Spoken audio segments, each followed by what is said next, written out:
Апсолутно не се обидов да внесам политика, ако за вас политика е генерално прифатениот факт дека од градовите во држава навечер ни се загадени со пием 10 честички како концентрациони логори, тоа е веќе друг проблем.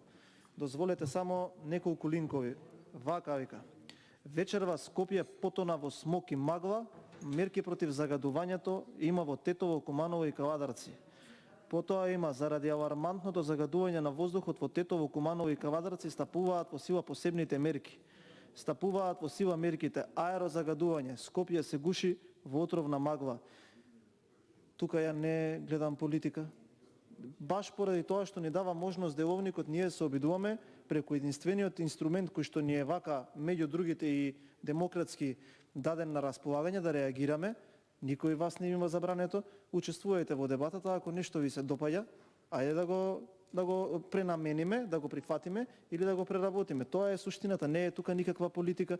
Не мора да значи дека некој ако ви искритикува за нешто дека сака политички да извлече бенефиција од тоа, па нашите ставови и нашите амандмани кои што се преточени во оваа институционална смисла, во голема мера кореспондираат и со сериозни невладини организации кои што се бават со оваа природа.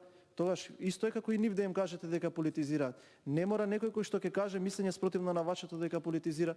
Тие се фактите во државата. Дали вас ви се допаѓаат квалификациите, и тоа е сосема второстепена работа. Многу е поважно ние да се фокусираме што можеме да направиме во борбата против аерозагадувањето, него да пробаме да ги искритикуваме оние кои што ви ги адресираат проблемите. Благодарам. За реплика повторно се јави пратеникот Куцик. Благодарам, председателе. Па мислам дека треба да се потсетите што сте кажали, каде сте внеле политика.